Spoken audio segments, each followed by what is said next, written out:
The relationship between Hollywood and anime and how it's flipped 180 is fascinating to witness. Hollywood used to be the big dog, the beacon of entertainment for the world to see. Regardless if you were a star in your own country, you weren't a superstar until you made it to Hollywood. For instance, Jackie Chan doing films like Rush Hour is what propelled him to global fame. Here you go.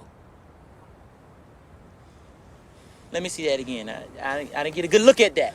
Something he would have never reached only doing films in Hong Kong, and would have remained niche to an American audience like me and my brother when we were younger, renting a new movie of his from Blockbuster every week, fascinated with his stunts and humor. I remember watching a Vic Mignogna clip explaining how after World War II, Japanese animators came to America to learn animation from Disney, and how everything did a 180 from then compared to now. I heard a story, I don't know if it's true or not, it may very well be, but that after World War II, when Japan had been defeated and, decimated by the bombs and the war, they sent artists and animators to America to study animation because Walt Disney had kind of become the name in animation. And they went home saying, we don't have the money to do something like that. We can't afford that kind of elaborate spectacle of animation. Mm-hmm. And so what they decided was to focus more on story and, and developing deeper, more compelling stories and characters, because they couldn't afford to put the money into the animation.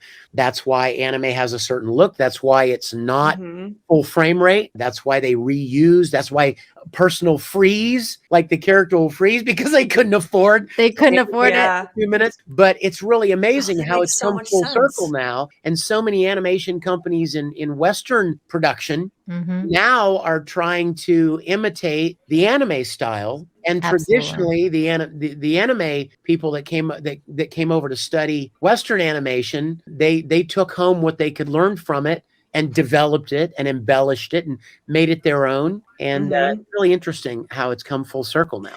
And in current day, Hollywood just isn't the place to be. They become way too complacent, too comfortable with properties they created in the past, thinking they can just keep recycling them without creating anything new and original. But it's only so long you can keep feeding people something they already seen, or just plain dull compared to works in the past, before they become bored and fed up with it, then begin to naturally seek out somewhere where creativity is thriving, and in my opinion, currently, that's anime. I recently came across a panel discussion talking Komiksway Films, the company behind Makoto Shinkai's works like Your Name, Suzume, Weathering With You, and it included Kawaguchi, Onishi, and Ishimaru, all involved with the company and discussing its future. Now, before I get into their thoughts on how Hollywood is approaching anime, looking to get into it and use it for opportunistic reasons rather than genuine interest, passion, and understanding for the medium, because anime is just a hot thing right now, I want to highlight their perspective on current Hollywood and how it's very similar to mine.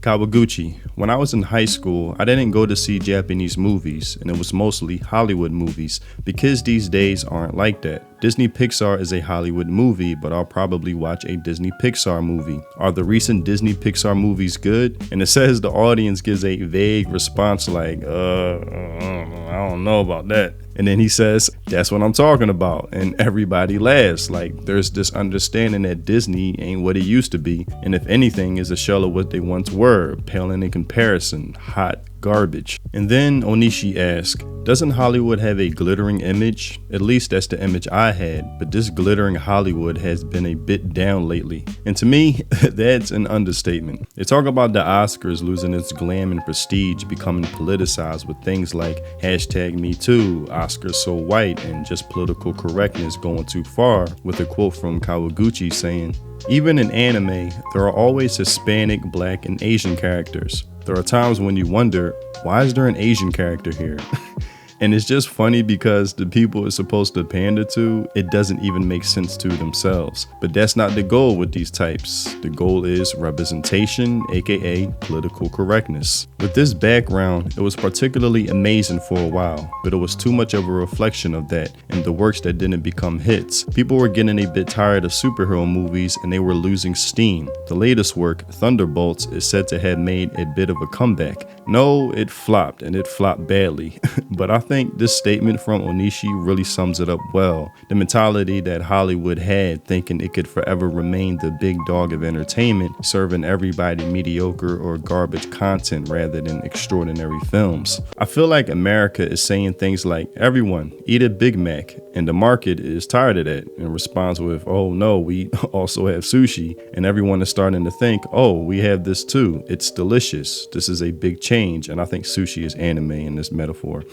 And I think this wave will continue, and I think it's also reflected in the Academy Awards. Have you seen Flow? And I completely agree with her. She sees the writing on the wall, the extreme steep decline at Hollywood's end, which keeps getting faster year by year. And they talk about the Oscars and how Japanese anime is being more accepted now, which isn't something I would be concerned about. In my opinion, the Academy Awards has lost its credibility to determine what a good film looks like and is a complete joke at this point. But I'll skip to the discussion on Hollywood and might review this whole panel in a live stream of mine, but I want to get to their discussion on how Hollywood is approaching the anime market and their perspective on that. Onishi and Kawaguchi spoke about recently announced live action adaptation of anime IPs such as One Punch Man, Naruto, and TWF's Your Name. They shared the following exchange. Onishi: also, there are anime adaptations of Star Wars, Scott Pilgrim, and Lord of the Rings. Kawaguchi: there are a little too many works to check out. I have to watch Japanese anime and I also have to read Jump. Onishi: that's right. That's why it's not a good idea to animate everything. Anime is just one method, not a genre. In fact, what I hate these days is that when I talk to people in Hollywood, they ask me, can't you make this as an anime? What lies behind this is something like, it's cheap if it's an anime, which really pisses me off. Kawaguchi: it pisses me off. Onishi, imitating people in Hollywood: it would cost $20 billion to make a live action movie, so can't you make it an anime? Kawaguchi: please tell them I said it's 30 billion yen for an anime. Audience laughs. Onishi: okay, I'll let them know. More laughs. Kawaguchi: Hollywood creators also like Mamoru Oshii and Makoto Shinkai, so there are a lot of people who want to try making a movie in the Japanese anime style once. And this speaks to the bigger issue why Hollywood is failing. They speak of anime production like it's something that can be cranked out like an engine, or an assembly line of product that can be easily replicated to send out to be consumed. The same mindset they treated with their own properties concerned with quantity, not quality. Releasing Marvel movies and shows in abundance, thinking people will forever show up because the name Marvel is stamped over it. That's their mentality with anime. That if they take an existing property like Lord of the Rings and slap anime all over it, people would just show up, leading to automatic success. This is a severe lack of understanding of why people watch anime in the first place. This is why you see things like Devil May Cry Netflix series, which isn't an anime done by a South Korean studio, but attempts to closely resemble an anime to ride the coattails of anime's drawl and popularity.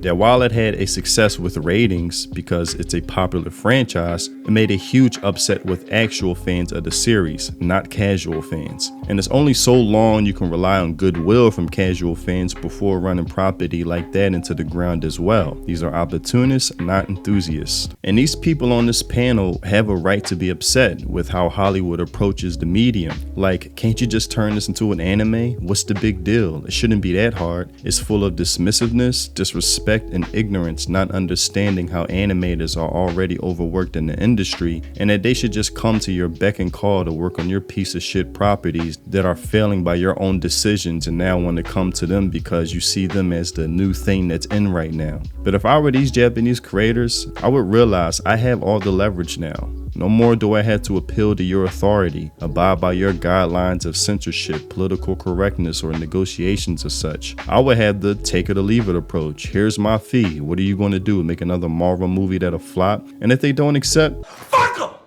Fuck them up against the wall with handcuffs on and crazy through all their lips. Simple as that. But that's all I have for this video. Tell me what you think in the comment section below. I may cover this whole panel discussion in a live stream. There was actually much more to it that's very insightful, but I wanted to touch on these points of how popular anime has become and Hollywood wanting to cash in on that. And I just wish and hope Japanese creators realize you're the captain. I'm the captain now. You got the juice now. You got the juice now, man. Fuck Hollywood and their demands. They no longer are the mecca of entertainment. You are now. Fuck the Oscars. They're not what they used to be. Stop appealing to them for validation and qualification. You'll just end up where they already have if you keep following their lead, which is failure. Also, if you haven't already, check out my music on Spotify, links in the description. If you love those Samurai Champloo, lo-fi mellow boom bap vibes, then my music is definitely for you. And if you want to support me and the content I create, consider joining my channel through memberships. It's much appreciated. Thanks for watching, and I'll see you in the next video. Free think. Peace.